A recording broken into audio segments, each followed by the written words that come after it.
This is Lori Elliott with Conceptual E. Welcome to Module 4 of Mapping the DNA of an Idea. We are going to focus on the ideation process. Now, I just wanted to remind you that this is a recording which alters the format of a live workshop. So there will be some differences between what you experience in the recording and what you would experience in a live session. The purpose of this is to allow you to go back and review the content so that you understand more and you become more expert with it. It can also be used by facilitators in the actual live workshop. So in this particular module, we're going to learn about ideation, an important process you will need to use in early stage venture development.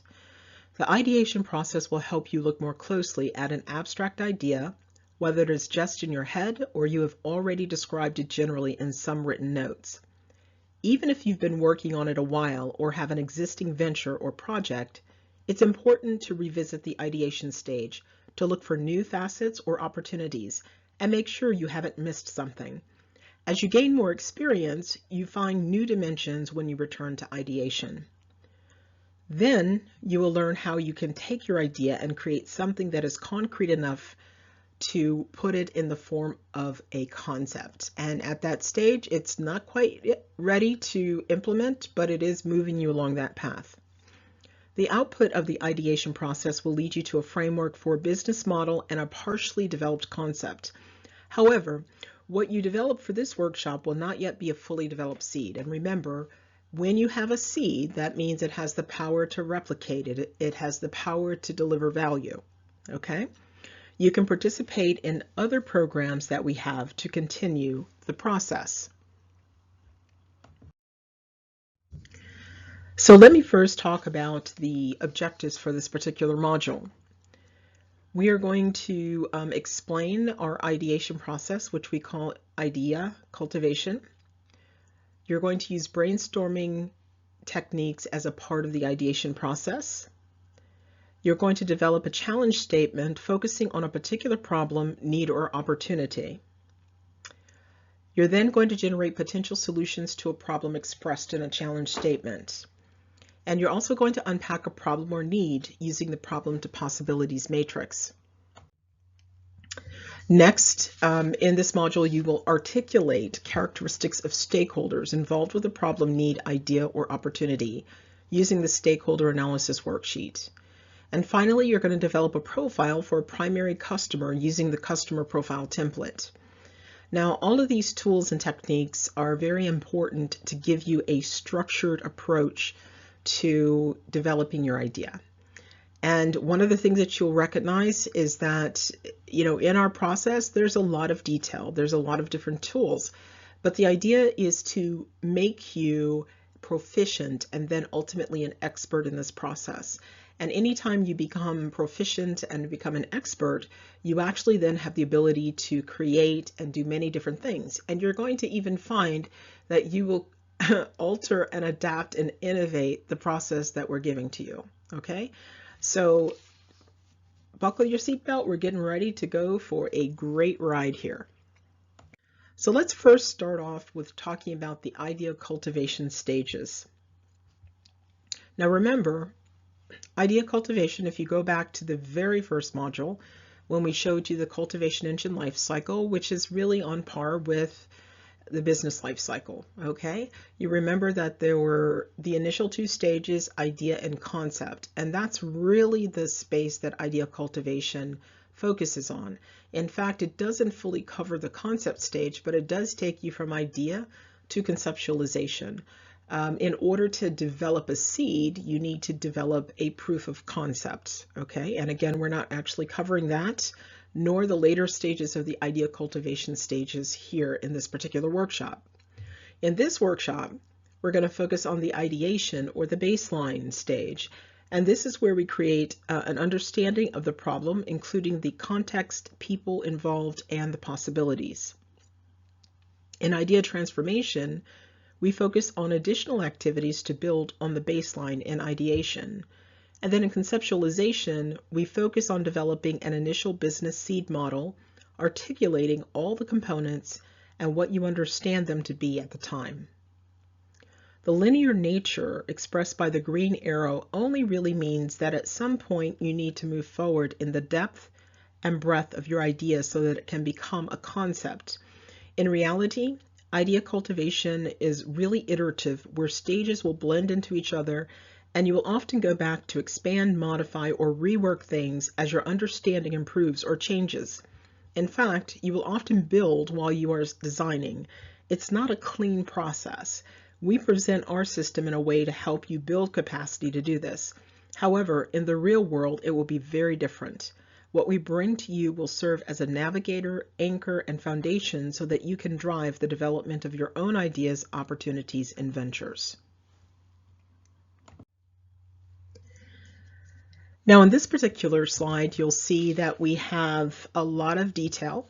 And this basically breaks down the idea cultivation stage, which is early stage development. You'll hear that term. You'll also hear pre-development activities and front-end innovation. And they are all very similar. Really, they come from the same root, okay? But depending on the field you're in or the organization you're in, you'll find a lot of different names. But this can be applied to a technical field like engineering, or developing an energy project, or developing a new company that's focused on creating wonderful recipes. Okay, so it's really all the same type of activity. Now this diagram again shows you the entire idea cultivation process. It's all on one page, hopefully to make this easier for you, so it serves as a good reference for you after the workshop. Our idea cultivation process is our expression of the initial part of early stage development or front-end innovation. Early stage development actually extends from initial idea through proof of concept, and we call that entire process creationeering. And again, remember, this is not the entire cultivation engine life cycle. It is only a portion of it. If you go back to that particular image, you'll see that it means idea and concept and then entering seed. I want to emphasize that different organizations have slightly different constructs for early stage development. That is okay. We have developed a very methodical and detailed approach so that people are able to create discipline and amplify their creative abilities. The key elements on this diagram are problem, people, and possibilities. You need to understand the problem as well as the people associated with that problem. And the problem actually includes the context of the problem or the need. Also, after you gain expertise and a better understanding of the problem and people, you can find many ways to engage and serve the people to help them solve their problem. This enables you to discover different possibilities or solutions. Frequently, people try to jump to the solution immediately and build their venture from that, but they don't do enough background work on the problem and people components. That often results in misalignment between the product or service offered and their market. In addition to the problem, people, and possibilities components represented on this diagram, you can see a variety of tools and techniques in bullet points. These tools are used to help you analyze and gain insight into the problem, people, as well as design the possibilities. Idea cultivation is not a short process. It will take longer than an hour or even a day. It takes hard work to turn an idea into a concrete concept. You must identify the idea's components and then see how these components work together to create a solution that provides value to your market, the people in the equation, don't forget that, and addresses their problem. It's not a simple quick fix. As you can see, there are many important tasks in the idea cultivation stage, or rather process. But the underlying goal of this process is to gain an in-depth understanding of the people and the problem. With that, you can begin to explore and create possibilities. This workshop will only cover a few of the tools and techniques. The remaining are covered in a follow-up workshop called Conceptualizing an Idea. Now, let's take a look at the steps that are specifically involved in the ideation stage. First of all, you're going to generate ideas. Then you're going to state a challenge for each idea that you're working on.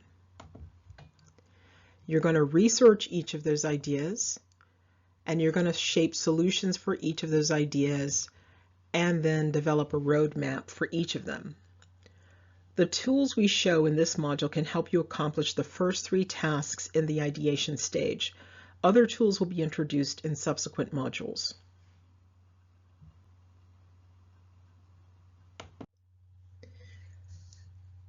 Now, the tools and techniques that we are going to cover in this particular module is focused on, again, the first 3 steps, including generating an idea,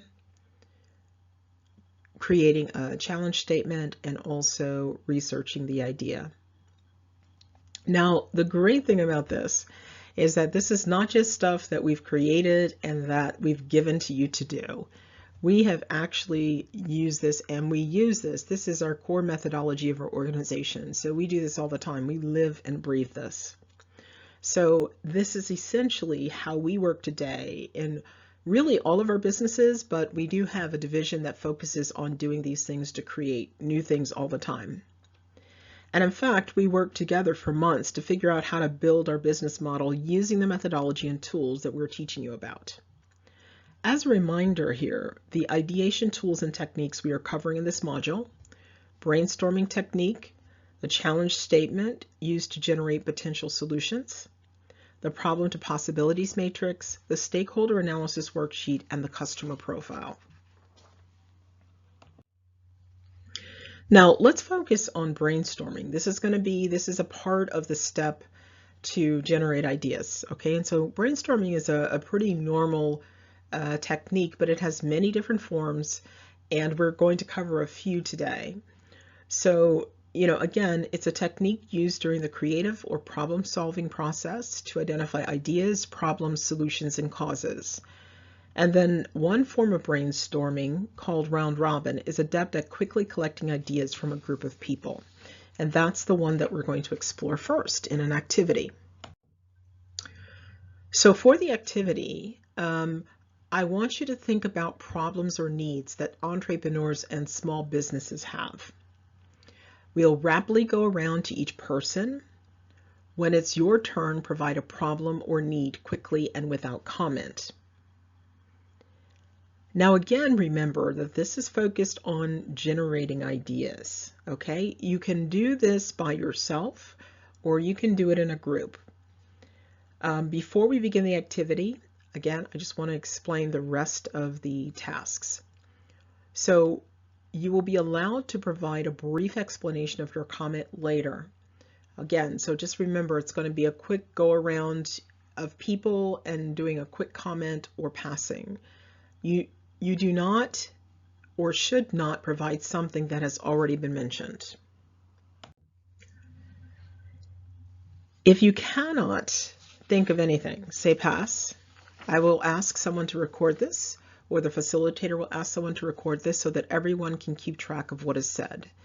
We will do this until there are no more comments or the 3 minutes has expired. Now let's get ready to start the activity.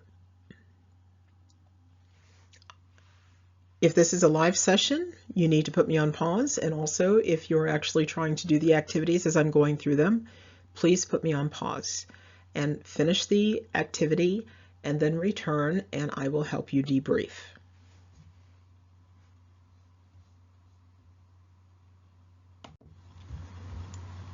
Okay, let's debrief the activity.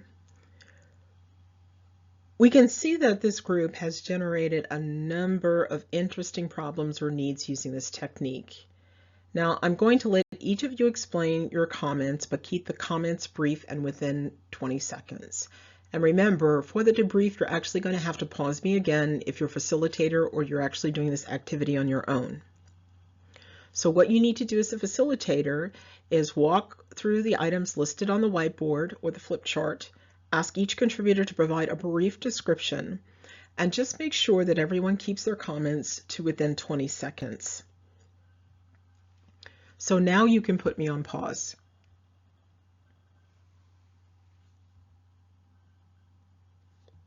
Okay, let's continue the debrief. Let's discuss some of what we learned from the activity itself. If you find this brainstorming technique useful, you can continue to generate ideas like this whenever you need to outside of the workshop, either by yourself or with a team. You may have thought of entirely different problems and questions than another group, and that's okay because entrepreneurs have many different challenges, and people also respond looking through different lenses or experiences. Now, what do you think about this brainstorming technique overall?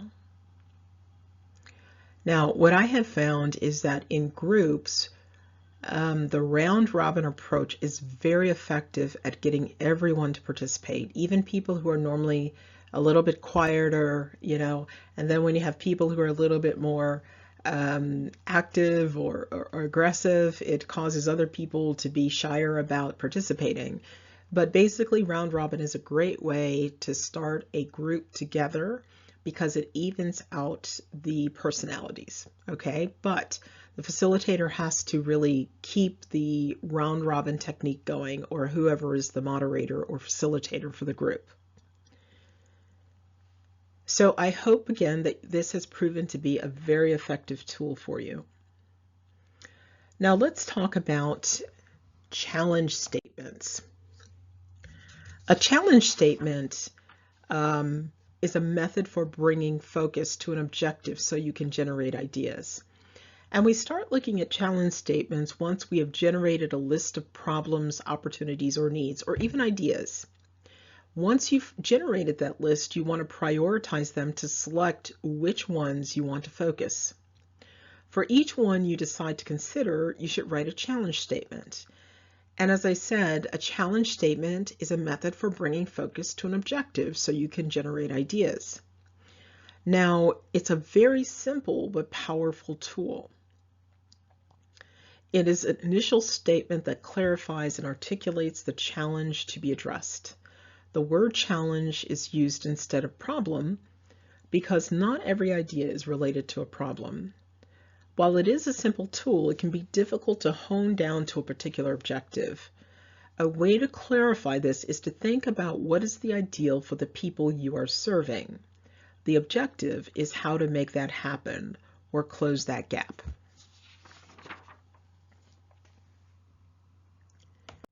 Here we have an example of a challenge statement, and this challenge statement is going to be used in the case study throughout this workshop. The challenge statement is, how do we provide entrepreneurs with the right tools, resources, support, and funding at the right time and in the right way? Now, this statement was actually the result of our own team brainstorming sessions. The ideal is for entrepreneurs to have mechanisms to successfully develop and grow sustainable ventures. Now you'll have an opportunity again to brainstorm, but this time about possible solutions.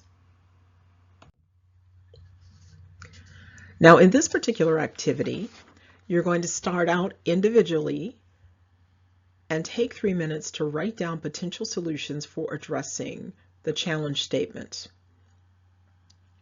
Then on my signal, you're going to organize yourselves into groups of 3 or 4 to discuss the potential solutions, generate new ones perhaps, and consolidate your list. You have 10 minutes. Then a representative from each group will share 2 of the potential solutions.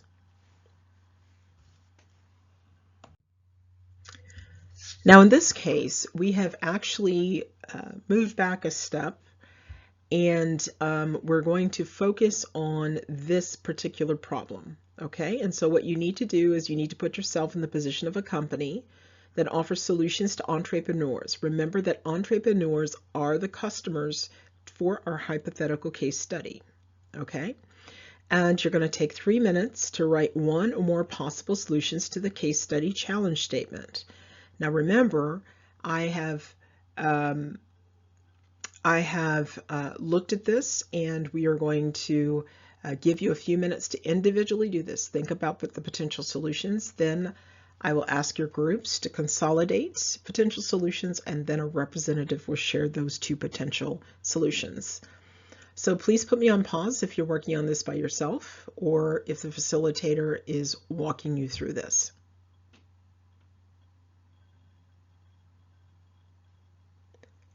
Now that you have done your individual work, you now need to organize yourselves in groups of 3 or 4 people. And in this, you're going to discuss your individual solutions, potential solutions, and then you're going to consolidate those potential solutions. And for this, you have 10 minutes. So again, if you're walking through this activity as a workshop or as an individual, please put me on pause to continue.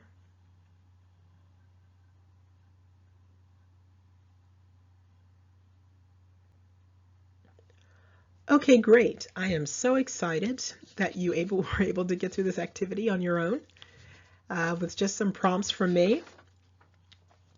Now we're going to have, now I'm going to have you debrief, and each group you need to share 2 potential solutions. Remember that you're going to choose 1 representative to share with the rest of the group. And as each group is introducing their potential solutions, other participants can also provide additional comments. Remember, try not to repeat something already provided by a previous group. So put me on pause, again, if you're working on your own and you're working through this, or if you are the facilitator or a group leader and you are walking a group through this particular activity.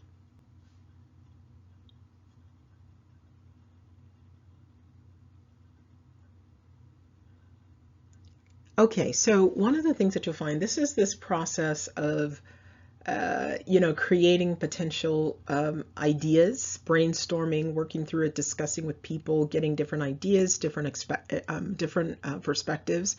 And you can see that, if you actually had a little bit of time, you might be able to come up with some really exciting and interesting solutions. So again, remember, we're just really trying to give you a taste of this. So after you are in the workshop, we recommend that you actually go out and find a group to do this with. You can certainly do it on your own. The process is made to do it individually, but at some time you should be interacting with others to be able to build on your idea. Now, I just want to remind you that we've actually done 2 forms of brainstorming thus far: round robin and self-brainstorming. When you generate ideas on your own, it's called self-brainstorming. Now, as you did this activity with a challenge statement and imagining potential solutions, what observations or insights can you share about generating ideas and developing a challenge statement? Now again, I'm going to ask you to put me on pause so that you can discuss this for a few moments. When you're done, and really only take 3 to 5 minutes, don't take a lot of time, to have this discussion, and come back and I will help you continue through this particular module.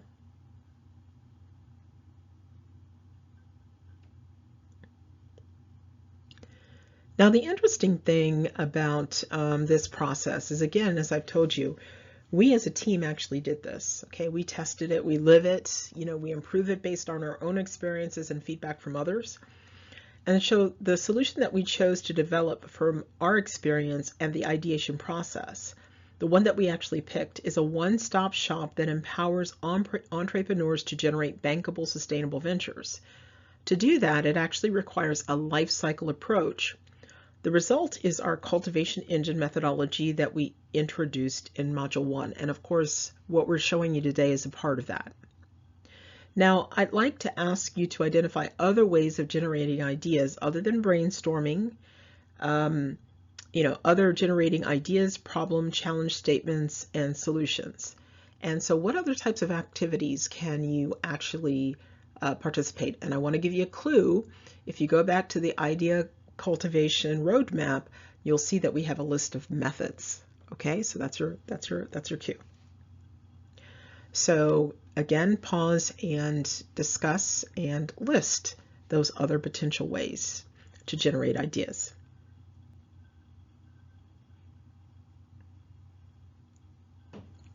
Now, hopefully you didn't have to go back and peek at the roadmap, but a few items that you can do other than brainstorming to generate ideas is to do your background research. As you're finding what other people are doing, what's going on in the market and in the environment, you actually come up with ideas for solutions and many different things, in fact, okay? And you'll find that you will be combining different things in order to create a new idea. Okay, so often our ideas, they are certainly innovative and unique and new, but often we actually learn by recombining different parts. So some of the things that you can do, again, other than ideas, is background research. You can also interview experts. You can do customer surveys and conduct observations. And there are actually a lot of different things that you can do, but again, these are just some starting points to help you think, beyond what you may normally do.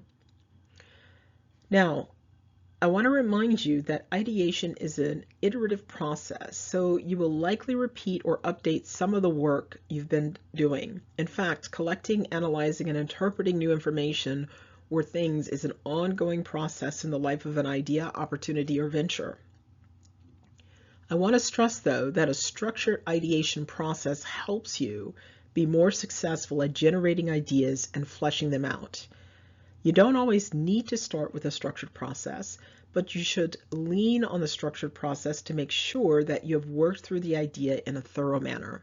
So again, as you get more expertise, you become proficient, you actually will figure out your own way of linking all this stuff together, and you'll find the best method for yourself, or I should say the best path, okay, for yourself in order to work with what we're giving you. Next, we want to take a look at how to research our problems and people. Remember, we talked, the first step that we're focusing here was on generating ideas, where we did brainstorming, and the second step was developing challenge statements and finding potential solutions. And we actually developed a challenge statement, or basically we gave you one, and to demonstrate how one is created. And then secondly, we did another form of brainstorming. Okay, now here, after you brainstorm your ideas and you come up with something, that you're going to focus on, right? A problem. Okay, and even when you identify that problem, you may find out that you have an instant idea. You may not actually go through all of these steps, right? Which is okay. That's not a problem. The idea is to ensure that you're able to fully flesh it out and look at many different alternatives to come up with the best solution. So this early in the ideation process, the potential solutions happen to be very vague. Our solution, as I told you, a one-stop shop, is a very high-level expression of what we have developed. Imagine the many layers and parts that it takes to make it deliver value. Okay, that's one of the things that, in fact, even I didn't necessarily anticipate. But it's just very rich and very deep and very broad, and so there are many different parts, and so it takes time to do that. It takes time to develop that. So if you're just starting the process of developing your idea, you have many aspects to discover and develop before it will deliver value. That's my key point. Part of continuing the ideation process involves getting a better and more detailed understanding of the problem, its context, and the people connected with the idea you want to put into play. At this point, you need to outline aspects of the problem and the people who are involved or affected. And again, this includes customers, stakeholders, and so forth.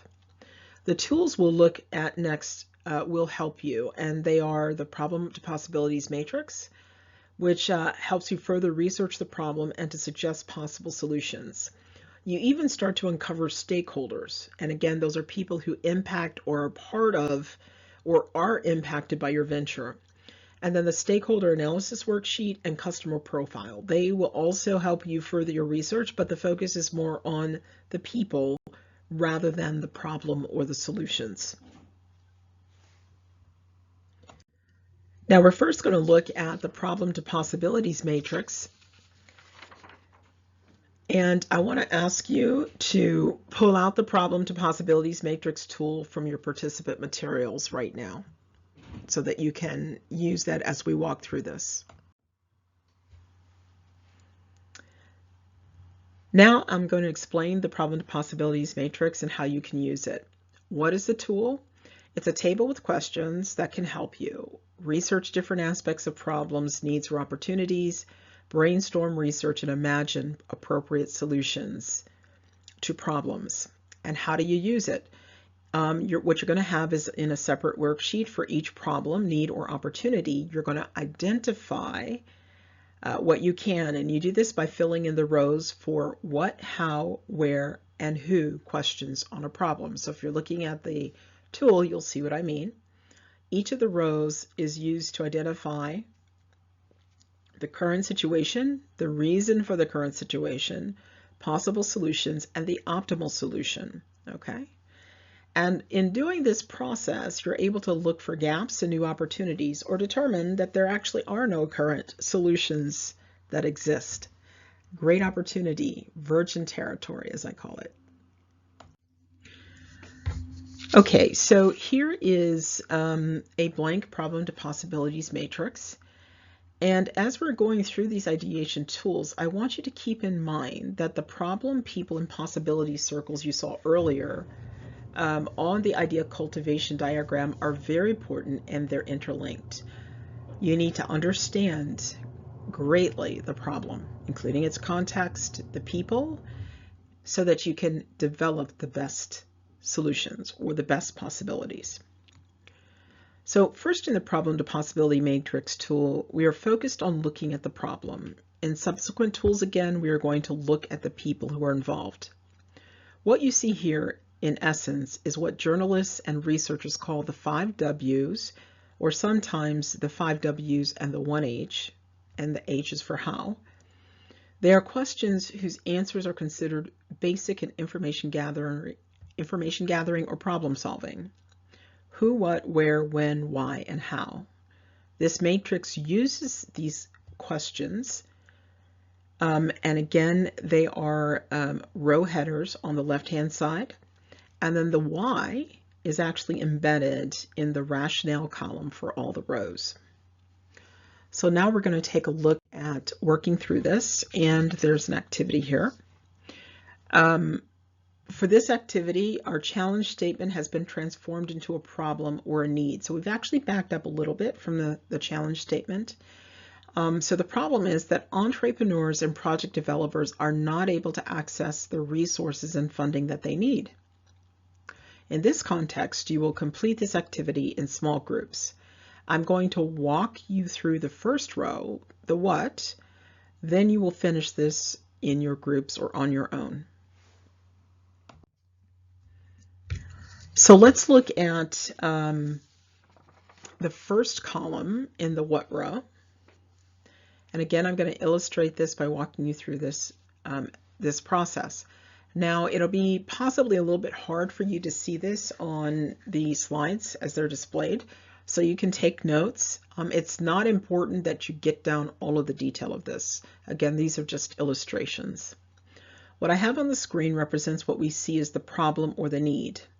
But in your discussion, you can go in any direction you feel answers the question. So again, these are just examples.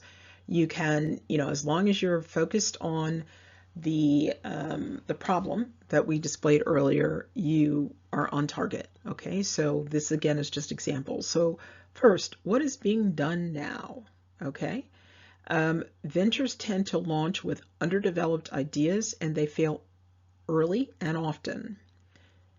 Many ventures are not mature enough to draw significant resources and funding, only if they have collateral. Likewise, investors either have portfolios of pre-launch ventures of which a large percentage fail, and investors win on a few big successes, or investors sit out until there is much lower risk. There are large gaps between those with resources and funding and new ventures being developed. Existing ventures have trouble scaling up and growing to be sustainable. Now, okay, do you have any other insights? Are there other things that you can think of when we talk about the problems that, again, focusing on our problem of, why entrepreneurs and developers have trouble accessing funding and resources? Okay, so put me on pause for a moment as you discuss this, and then I'll head or rather we will head to the next column.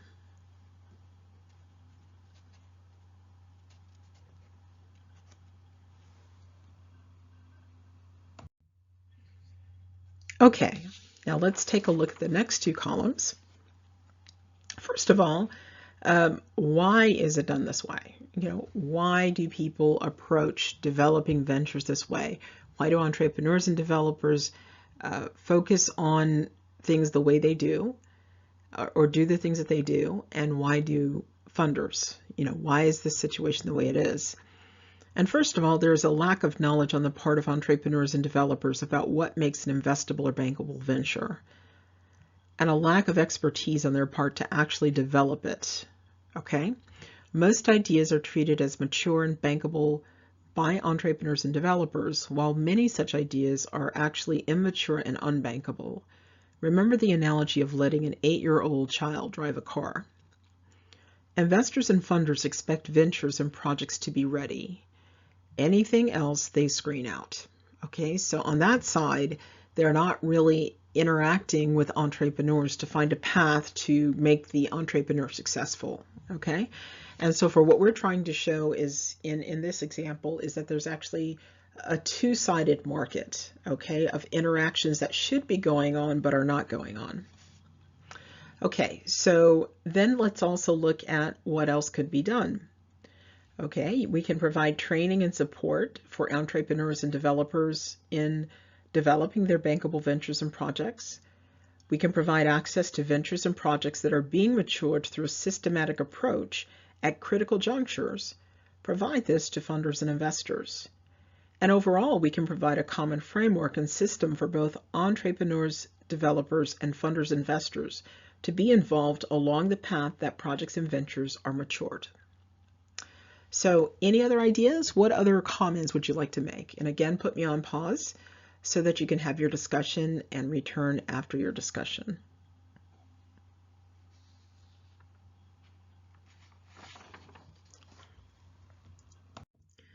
Now, I'm sure already you can see that there are many different ways that you can think of this problem. Okay, many different things or perspectives that come up that are not anything necessarily like what we have here. So this is a part of the process that we want you to catch, that creativity really doesn't have any bounds, okay? And so people's perspectives will be different and they will focus on different things, and that's actually okay. But the problem will be is that you need to be able to align that to the best configuration to meet the needs, the actual needs of your market. And in this case, as you can see, we're focusing particularly on entrepreneurs. So the last column we're going to focus on is what is the best thing to do. And for us, what we have found is have a systematic offering that addresses the key issues faced by both entrepreneurs, developers, and investors, funders simultaneously. Okay, so for this last one, again, discuss anything else that you believe would be a best solution. And when you're finished, come back so that I can get you started on finishing up this problem to possibility matrix.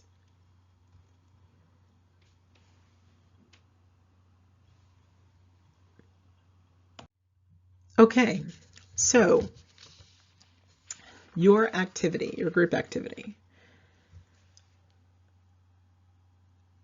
In this particular case, again, remember, we're still focusing on the same problem. Entrepreneurs and project developers are not able to access the resources and funding that they need. You will have 20 minutes to work through the problem to possibilities matrix. And if you're with a facilitator, they will indicate how you organize yourselves to do that. And the output from the work will be shared with the entire group. We'll then discuss insights from using the tool. So again, put me on pause, and when you finish the activity as stated, come back to me, or rather come back to me after you've finished the 20 minutes, and then we'll begin to debrief.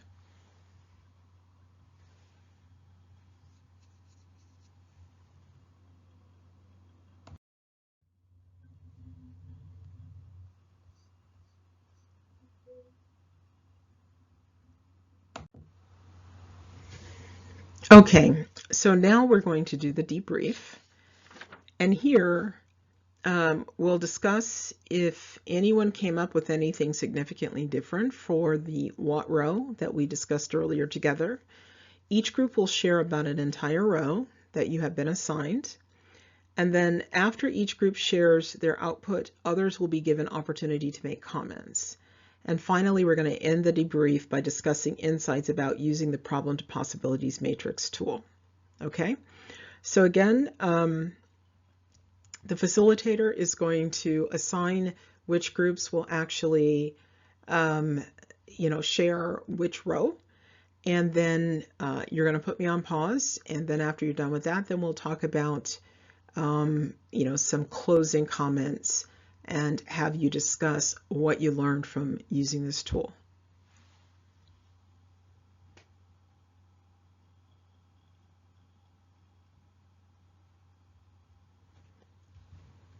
Okay, now that you've been able to debrief this particular activity, I want to ask you, what did you learn about ideation by using the problem to possibility matrix? Okay, I want to highlight that the problem to possibilities matrix actually helps you discover a little bit about the problem, people involved, and the possibilities. It's a very good basis for articulating the earliest thoughts about an idea. I also wanted to mention that you'll probably notice that there were some things that you knew maybe a lot more about than other things. Okay, so some of your boxes could be very long with a lot of detail, others with virtually nothing in it because you can't imagine what it is. So it's a very good tool to identify gaps in your understanding because you don't understand the entire situation, or at least a foundation, a construct of the foundation of the problem. And so these tools, what they end up doing is when you're not able to answer very much, or you answer a lot in one section and another, it's actually showing where you need to do a lot more work, okay, to become understanding of the situation, of the problem and the people, so that you can create those possibilities. And so, again, the tools are, in a sense, a guide to you. This program, the workshop, the whole methodology is a guide or helping you to navigate. We don't actually tell you what your content is. We don't tell you what your idea is. We don't tell you what your business model is. We just provide the skeleton, the structure on which everything can hang. Okay, great.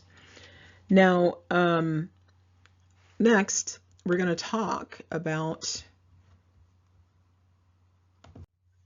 who is a stakeholder and the stakeholder analysis. Now, we've been floating this term around a little bit, and I think, your facilitator probably asked you if you understood all of the terms that were listed in the module objectives. And so, this is an opportunity, you can even pause if there are other terms that you're unfamiliar with, to have a brief discussion. But basically, the definition of a stakeholder is pretty simple. It's a person or entity with an interest in, concern in, or control or influence over your idea, opportunity, concept, or venture. And so you really want to understand who these people are, right? Okay, now one key stakeholder type that we all know about is the customer. However, there are actually several different categories about stakeholders. And so here are a few important ones. First of all, we have corporate. These are people inside your organization or enterprise, even if they are not all at the same physical location and not all are permanent employees. Then we have collaborators, and collaborators are typically external stakeholders who agree to work or partner with you on various defined aspects of your venture, project, or business. Channels are stakeholders who act as intermediaries between your venture, project, or business and customers, and they can perform functions like marketing, distribution, communications, etc. And they can also be between your operations and resource suppliers. So you have like an upstream and a downstream in this. And so that would include things like supply, funding, recruitment, etc. Channels are a part of your value chain. They are usually external to your organization, but in a very large organization, some channels may actually be internal. Then, of course, we have your customers. These are stakeholders who are the buyers or end users of your products. And one of the things that I do want to make a differentiation between is that you have customers and consumers. Customers are people who buy the product, and consumers or users are those who use it. And so they can be one and the same, and a lot of times they are, but sometimes they're not. Okay, so that's very important when you're talking about, figuring out the sales and marketing process. Okay, you certainly want your product or service to apply to the user, but you also then have to satisfy the focus or the things that are considered important for the customer, the person who's buying, and that may be different, from the user. A good example is parents and children. The parents are the customers and the children are the users. Okay. So after customers, we also have community. These are external stakeholders in the larger environment, but close enough to your organization or venture that they can have significant influence on you or vice versa. That includes individuals and families in the local community, educational institutions, businesses in your industry, other businesses, community service and safety and security organizations, political leaders and agencies, churches and religious organizations, professional organizations, funders and investors, and others who will be affected by your venture or who can affect your venture. And finally, we can talk also about competitors, even though they're not necessarily listed there. Competitors can actually be part of collaborators, okay? And in this case, they can be collaborators in defined areas. They can be channels, and they can also be a part of the community. Today, there is more collaboration among competitors in industries, and this is actually called coopetition. So let me just give you a sample of what we call a stakeholder ecosystem. And this is a typical ecosystem that we have when we are implementing our programs or working on large projects. And so as you see here, you'll see these different parts: communities, development agencies, and institutions. And those typically are people who focus on markets where the private sector is not mature enough. And so they have to serve as a gap in order to, bring economic development or economic growth. We also have research and academic institutions, venture and project developers, which you are, entrepreneurs, right? And we kind of clump you together, but we have you separated here. But essentially, there's government, trade and investment agencies, business and trade associations, NGOs, and that, for those of you who are not familiar with that, that's more of a British term, non-governmental organization, or we call them in America nonprofits. And of course, contractors and suppliers, funders and investors, technical partners, and there you are again, SMEs and entrepreneurs. Okay. Now, how many of these categories would you have considered to be potential stakeholders? I'm telling you, in most cases, what I hear from people is that, they have not thought of all of these different folks being a part of or attached to their venture. But in these particular cases, remember, stakeholders can have more than one role. They can be a customer, they can be a partner, they can be a supplier. And you're going to find it's really interesting once you start working in this vein that when you think of an idea and who's going to pay for it, you're actually going to find that you probably have more products associated that you can deliver, not just the first one that you start with. So this is also a way of looking at how to build a product or service portfolio, because you're servicing the same ecosystem that you developed for your initial product or service. And, remember, all of these customers, partners, and even your competitors can be considered stakeholders.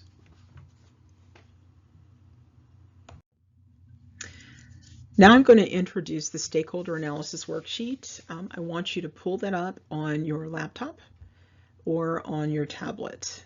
Okay, and for those of you who may be in the workshop but do not have a laptop or tablet, make sure that you partner with those that do. So when you study the people who will be involved in or affected by your venture, you will not only learn more about your stakeholders, but this knowledge can also motivate you to review the problem periodically to find other things you may need to consider. This is another example of how iterative the venture development process really is. Sometimes you may need to skip steps, and at other times you may need to back up and refine your work based on new information you learn as you go along. You should continue to iterate the steps in the ideation stage until you get as far as you think you can get, and then you move to the next stage in the idea cultivation process. And remember, that is really transformation from an idea to a concept. And again, most of this we do not cover. We're only covering the ideation stage in this particular workshop. So let's look at the stakeholder analysis worksheet, not sheep, and what it is and what it does. So first of all, it can help identify possible stakeholders for your venture, analyze the needs and characteristics of those stakeholders, and further brainstorm research and shape possible solutions. How do you use this tool? If you're looking at it now, you'll see that there are two tabs. We primarily work on the first tab, and in fact, in this workshop, this is the only tab that we cover. So you want to identify the project or idea at the top. You then want to enter stakeholder groups in the first column of the worksheet. And for each stakeholder row, you want to fill in all of the columns to analyze those stakeholders, that stakeholder's particular attributes, including motivation, view of the project, contributions, costs, opportunities, roles, etc. Now, I'm going to actually walk you through this so you have a good understanding of what each of those different areas is focused on. So again, please follow along on your laptop or tablet. You can even fill in information for your stakeholders for your idea. So again, just now that we have this in front of us very clearly, I want you to make sure that you identify the name of the idea at the top. Notice that the types of stakeholders are already listed to prompt your thinking. This is at the left-hand side, the first column. You should replace these types with your actual stakeholder groups. For example, in our case, customer would be changed to entrepreneur because we're focusing on entrepreneurs mostly. Now we have certainly more stakeholders, but we're focusing on our customer and using a lot of these tools. And so therefore that happens to be the entrepreneur. As I explain each column, I'm going to ask the group to share 2 or 3 characteristics. Now what I'm going to do is, because this is recorded, I'm going to change that. I'm going to introduce each of the columns and give you an example, and then I'm going to let you discuss, adding different attributes to each one of the columns, okay? So let's start with motivation and interest. This refers to what motivation towards or interest in your venture a particular stakeholder has. For example, a funder is interested in your project because if he lends you money, he would expect to make money off of it. View of project refers to putting yourself in the place of the stakeholder. You literally have to say, I am an entrepreneur, for example. I view this project as, okay, so you're putting yourself in the shoes of that particular stakeholder. You want to get into the head of the stakeholder. For example, a funder might be thinking, wow, I can make a lot of money off of this project. Okay, so you want to catch the feeling, the expression, what is driving them, okay? Now also benefits. This refers to the benefits that the stakeholder will get from the idea project venture opportunity. For example, a funder obviously expects to make money, but he hopefully would also be able to establish a long-term relationship in which you would have ongoing opportunities to generate revenue and see the entrepreneur refer people to him or her. Benefits can be tangible and intangible. It is important to identify both. An example of an intangible benefit is to gain prestige and recognition. Contributions. This refers to the contributions the stakeholder brings to the project. For example, a funder brings capital. Contributions can also be tangible or intangible. Credibility is an example of an intangible contribution. Okay, so now we're going to follow through on the next 4 columns. There's costs. This refers to what it costs the stakeholder to be involved with the project. This should include opportunity cost. Opportunity cost is what other opportunities the stakeholder could have pursued if not involved with your project. For example, a funder has $100 million invested in your project. What other projects could he have invested in if he hadn't invested in yours? What is the cost of that decision to him or her? Costs, again, are tangible and intangible. Resources available refers to the resources stakeholders could possibly provide to the project, but not that they necessarily will. Resources are also tangible and intangible. Tangible resources can be workspace, personnel, equipment, land, product inventory, etc. Intangible resources include knowledge, time, and so on and so forth. Channel networks connections refers to people and organizations that stakeholders potentially make accessible to you that can help your project or idea. For example, a funder is typically connected to many others in the industry. So if he or she cannot fund the entire amount of the project, perhaps they would syndicate the loan with other funding institutions. And then value. This refers to the value you will get out of the stakeholder being involved. It goes beyond the literal or planned tangible or intangible use. For example, if a stakeholder provides land, it is not only the land that you have land to use, but it also reduces the amount of money you need to implement the project. In fact, in this case, it may provide an asset that a funder can securitize in order to give you a loan. Next, we'll look at power and influence. This refers to what power and influence do stakeholders bring to the project, but also what power and influence do stakeholders exert over the project. Power and influence is both tangible and intangible. A funder, by providing funds, empowers your project to move forward, but they also have power over your project in terms of how it needs to be structured to be satisfactory. Significance indicates the level of significance a stakeholder has in regards to your project. Someone may have a lot of power and influence, but if that person has low significance, then and this is again related specifically to your project, then it may not impact your project, or that stakeholder may not impact your project all that much, either negatively or positively. Then we have support and opposition. This indicates in which ways stakeholders demonstrate support or opposition for key aspects of the project or the project overall. For example, you want to set up a manufacturing facility in a specific community. You have all the legal approvals, but community members are fighting the project. Their opposition causes serious problems for the project. And finally, on this slide, we have risks and challenges. This refers to the risks and challenges you face by having the stakeholder involved. Note, some stakeholders, you cannot choose their involvement. Oftentimes government is involved at some level, even if it's just you having to go by their laws and pay taxes, okay? So sometimes stakeholders are not an option. You have to work with certain types of stakeholders in order to succeed.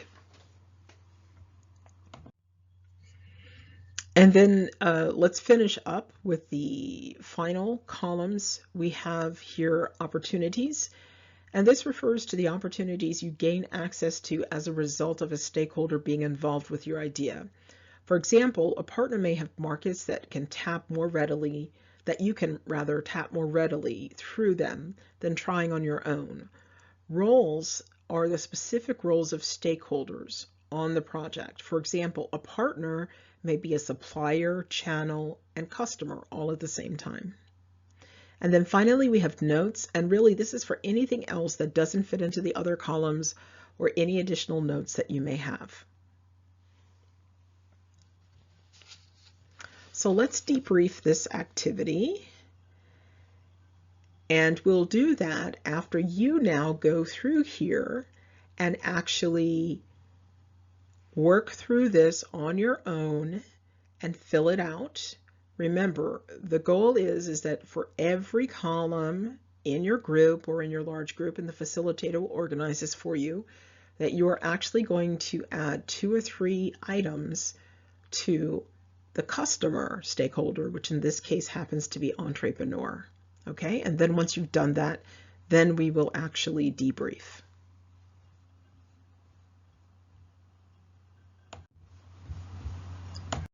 Okay, so let's debrief this.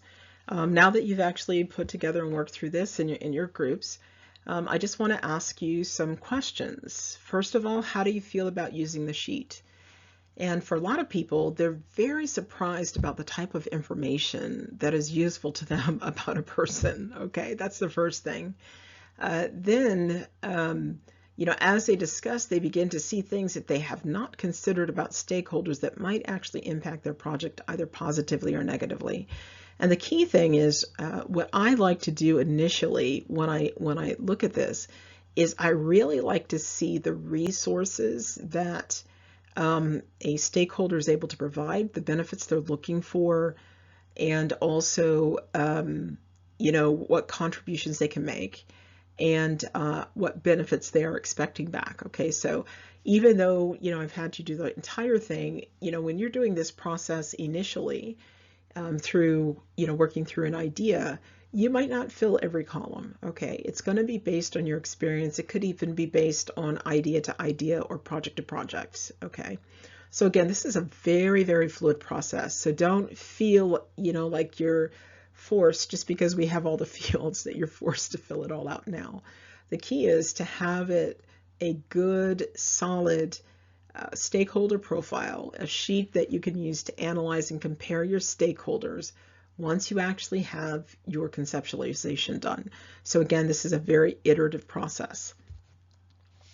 Also, I want to ask, what did you learn you should discover about stakeholders that you didn't know before? And I think I kind of addressed this, but again, people just don't think of all these things.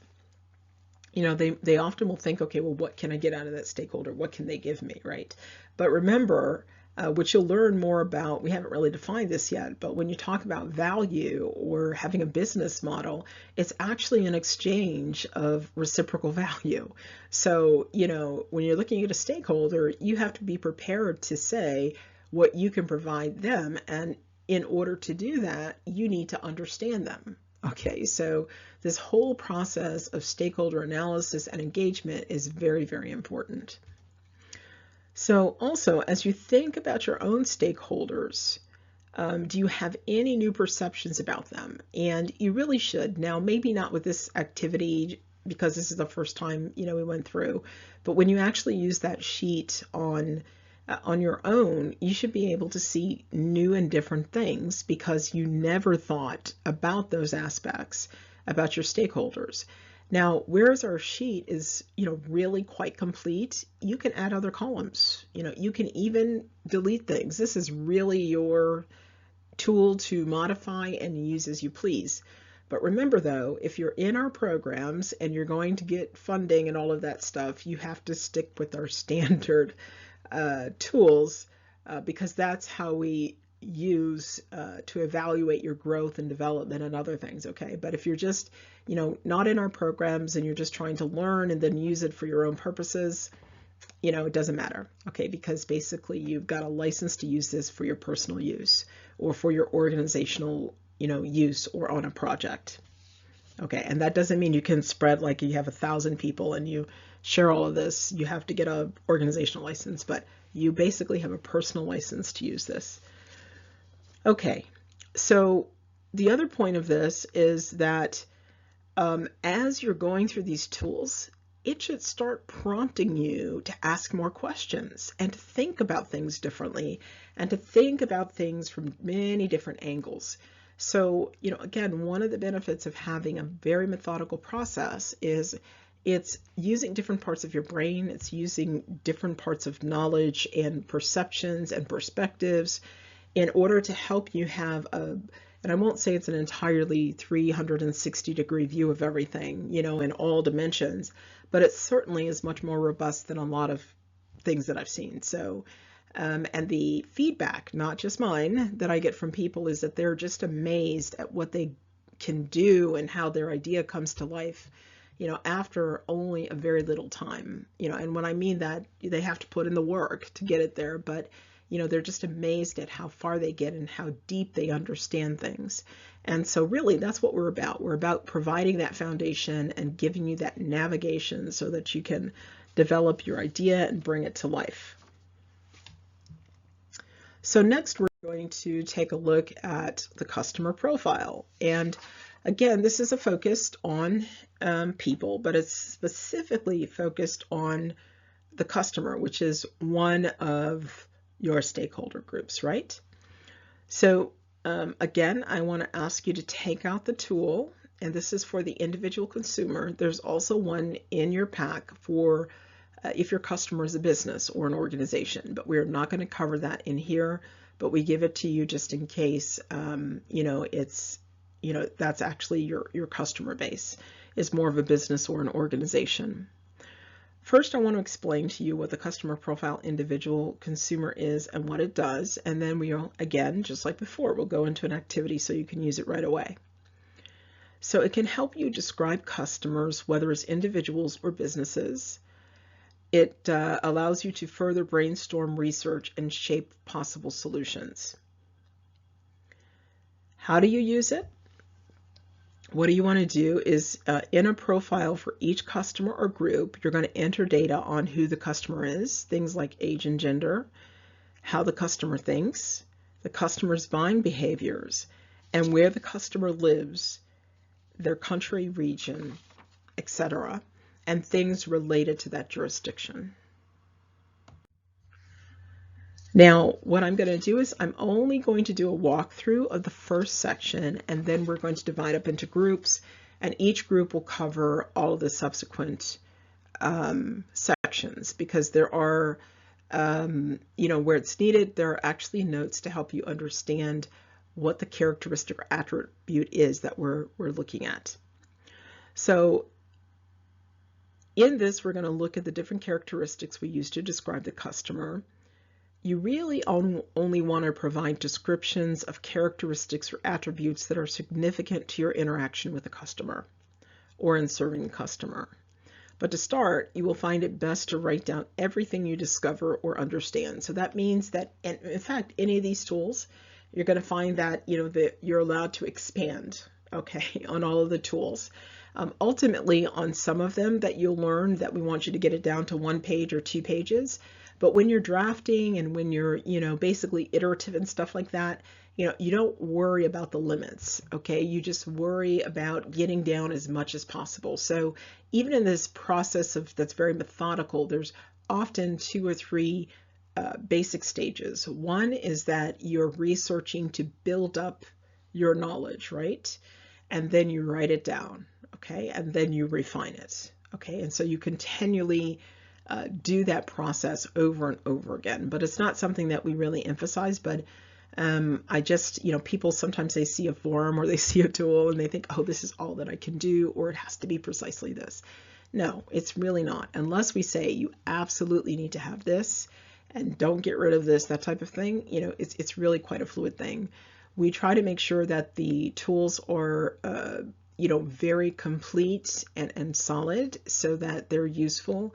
But, if you find that something is too much, you can adapt it or not use it, and again, that is if you're using it on your own. But if you're in our programs, we do have expectations for the use of the tools. So in looking at this, first of all, age and income are relatively straightforward. Depending on your market, however, gender may be or not be straightforward. There may also be legal implications for how gender is described.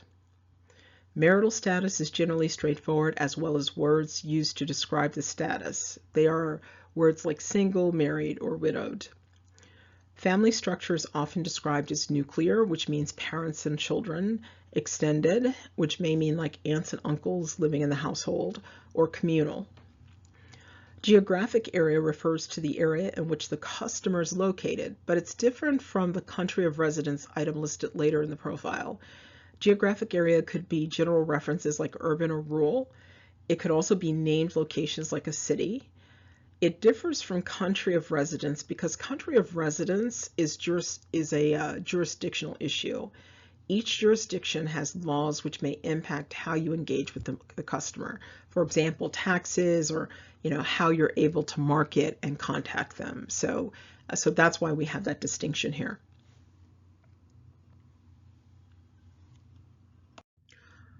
Okay, so also in this section we have education, occupation, and social circles.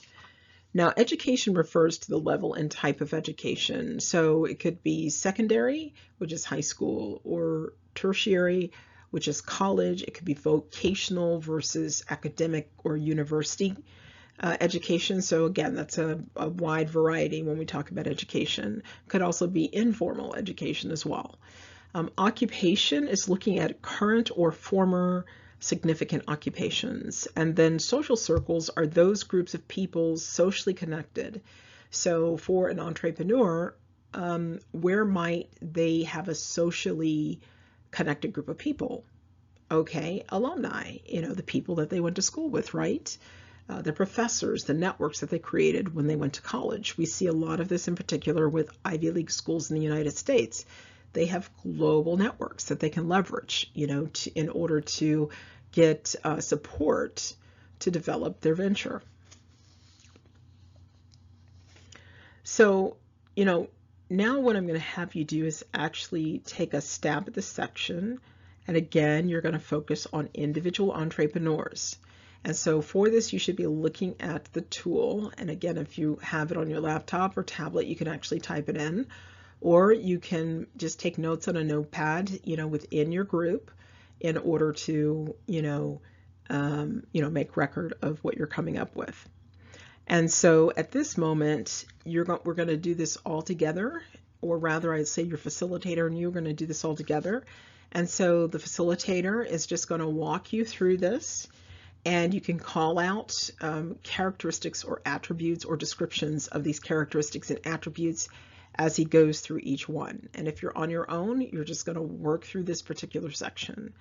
So put me on pause and do that activity. Make sure that you have someone who's a scribe, whether it's on a notepad or whether it's on a whiteboard or flip chart. Now, hopefully you had some nice activity here in trying to get down the characteristics of an entrepreneur. Let me just say that how you describe the customer can be detailed, verbose, or precise and short. It has a lot to do with your own style and how much you know about the customer. In the end, however, you want a solid profile that gives you and others a solid understanding of your customers.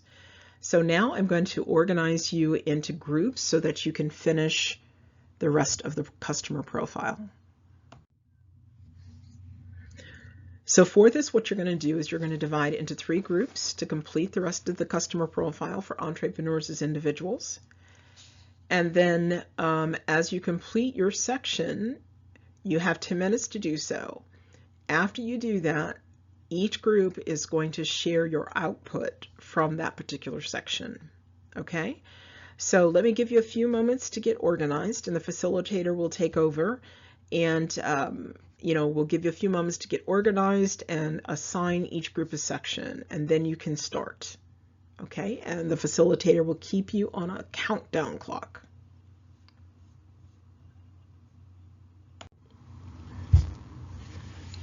Okay, so now we're going to debrief this.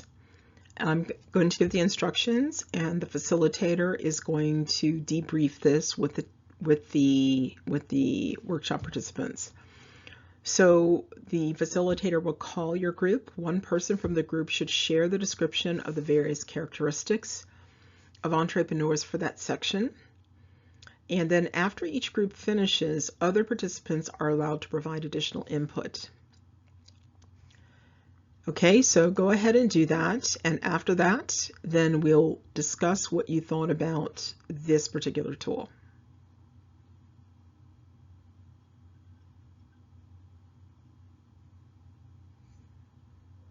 Okay, so now that you have debriefed this, you'll see that from group to group, that the level of detail will be different because you have different people involved. Again, that's going to be different perspectives, just like with the other tools that I mentioned before. When you have a group, particularly when you're first doing it, you are going to have a lot of variance as to the level of detail, the understanding within the group, and then if you're doing something between groups. And so this initial process, again, of ideation is really just to research and get stuff written down. But then you have to refine. So that means that you're going to have discussions, you're going to revamp, you're going to have, probably assign people certain things so that they, can flesh it out even more, because you are going to find gaps in your knowledge in most cases. It's very rare that we have anyone, and even myself, when I developed this, when I was looking at our own business model, I was like, oh my gosh, there's a lot of stuff I haven't done yet. So, so it's a little bit shocking to your system. But the great thing is that you also feel empowered to actually do it, because you have a way, you have a path to carry you from one place to another. And as you begin to be more proficient and efficient with this, you're going to be able to interact with potential partners, funders, even earlier in the process than they normally would want to talk to you, because they see that you have your stuff together and you recognize what you need to do. But you're just going to them to say, listen, I know I'm probably not really ready, to talk to you about funding, but let me share my idea and I'll tell you where I am. And then you tell me, perhaps, how I can tap into the resources that you have. And that helps you a lot, because you're not floundering trying to figure out, okay, now you really need the money at the last minute, which most of us have been there. Okay. In fact, probably, 99.9% of us. And we have done no preparation in order to present ourselves before those who might actually have the funds or resources. Okay. And so we're very reactive. And we just think about, okay, we need this now. Okay. But really, even this process can be very proactive, because you can say, I know at this point, this is what I'm working on. This is what I need to do. And this is what I need, these types of resources. So you can actually plan aspects of developing your venture or your idea. Certainly, it's not going to, solve all of the issues in the process, but a lot of things that could be managed better, you get to manage better. And that's the key thing. And then you can, when those other things come up, you actually are not straining as much because you've got a firm foundation. So in this next, let's discuss what your thoughts are about using this tool. And first of all, basically I want to ask, did you find that this was actually helpful in understanding your customer? Okay, and I would hope that you would say yes. It was helpful to me, because I had not thought of all the different things that I should be considering about my customer. And so as I'm able to complete the profiles, I actually have a very solid understanding of who my customers are. Also, how do you think it will be helpful? And this is more, I know it's helpful because I know the process, right? And I know how we've used it and how others use it.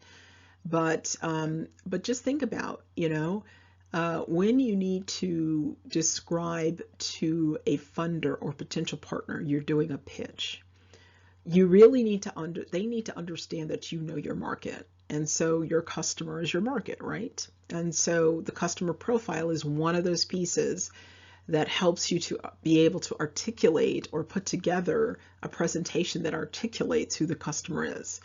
And so all of these tools, most of them serve as inputs to help you do the bigger things, do presentations, put together your business plan, prepare a financial statement or a projection of a financial statement, because even in that, you need to know what type of revenue you're going to generate, how it's structured. Is it, subscription? Is it, all sorts of things, and what are the costs attached to it? So all of the things that we have you go throughout from idea to conceptualization are really, really key in helping you get that foundation, so that when you need to express yourself, when you need to find partners, when you need to go find resources, you are actually on the ball. Okay, which makes a much better impression. And basically, as you begin to interact, you find that things come to you. I won't say more easily, because that would be deceiving, but it just seems that eventually things start working out. Okay, and so the process and learning this process, being proficient in it, and eventually becoming an expert is really helping to build an internal capability within you and hopefully a capability within your organization so that this becomes embedded in your innovation system so that you can continually repeat, develop new products, new services, solutions, experiences, new spin-off companies, go to new markets, find new customers, and just keep that innovation going. Okay, great. So do you have any other questions? If you do, again, the facilitator will answer them for you. And again, we can also, if the facilitator doesn't know the answer, the facilitator will send us an email or communicate with us, and then we'll be able to answer the question and get back to you. Okay, so we have actually gone through this particular, module. And in this, you'll see that we have gone through generate ideas. We have gone through state the challenge for each idea. And we have also gone through research idea, okay? So I'd like to ask you just briefly, I'm gonna just pause for a second, but I want you to think about what we actually covered in this module and just briefly tell the facilitator what tools did you use to get through these 3 steps, okay, before I give you the answer. So put me on pause for a moment, and then I'll share what those particular tools were. Okay, so the tools that were used, you use brainstorming to generate ideas. You use the challenge statement and potential solutions activity, which was really also brainstorming. And then to research the idea, you completed a problem to possibility matrix, a stakeholder analysis worksheet, and a customer profile for an individual or consumer. Okay, so those were the techniques and tools that you used in this particular module. Now, we still have to discuss tomorrow or in the next module, start looking at shaping solutions for each idea and also developing a roadmap for each idea. Now, I want to remind you that ideation is the first step of idea cultivation. So if you remember, there's ideation, idea transformation, and conceptualization.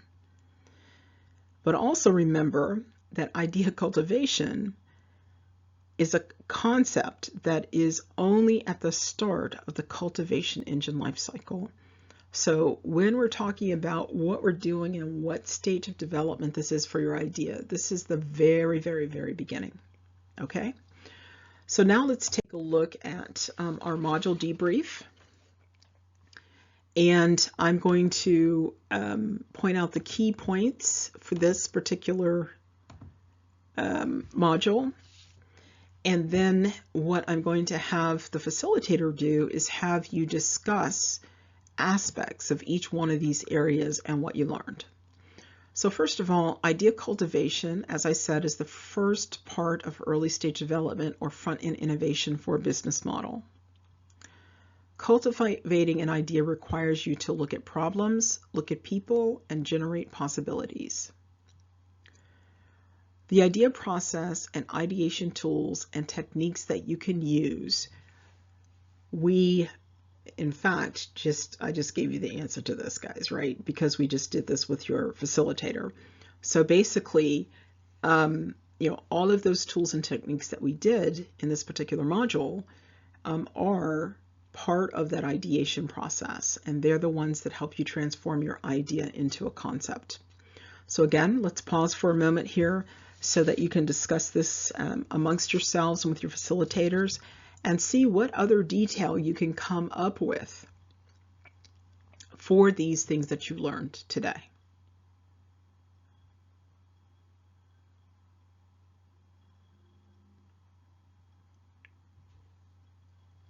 Okay, I hope your discussion was very fruitful.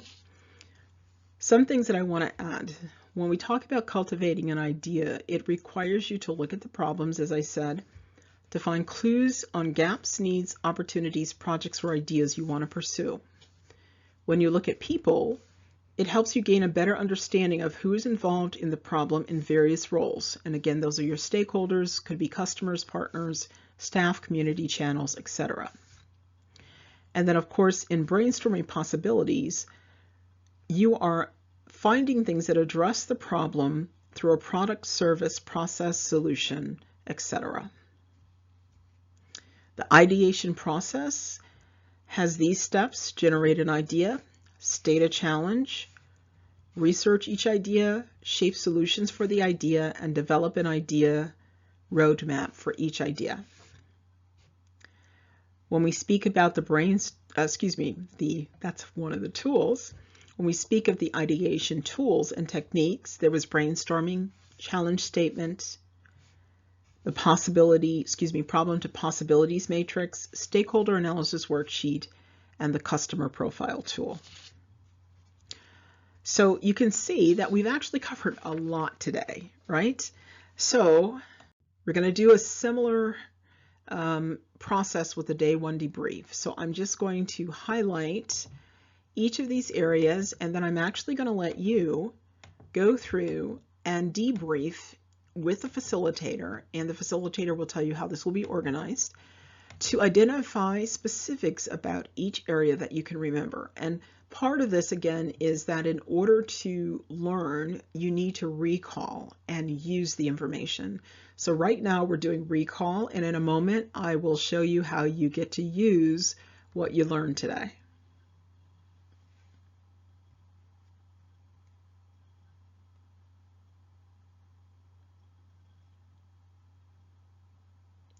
Okay, so I'm just going to point out a few particular things in addition to what you've discussed.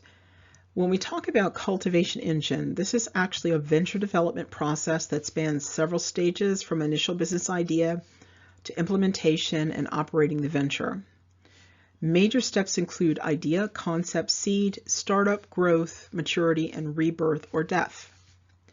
Idea cultivation is the first part of early stage development for venture.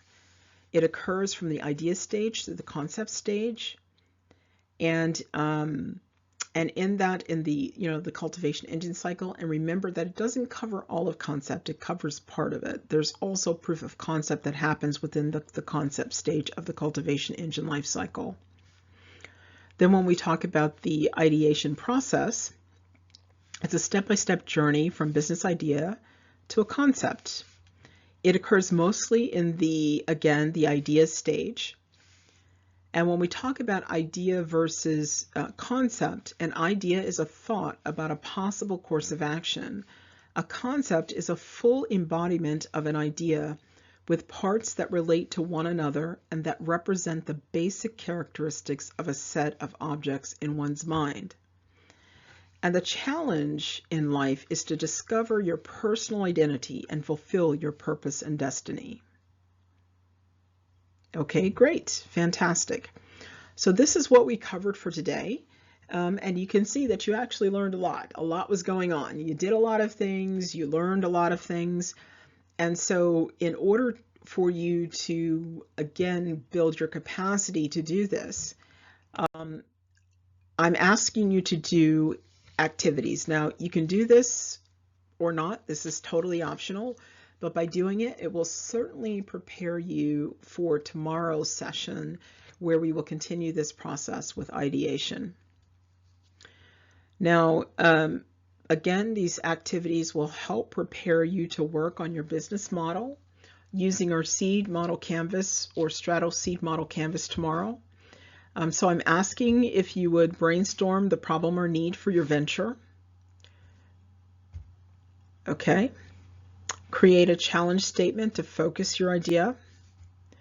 Use our tools to address, or I should say, find out more about your idea by filling out the problem to possibilities matrix, the stakeholder analysis worksheet, and also the customer profile. And you can actually use the individual consumer or the business enterprise edition, whichever one applies to your customer.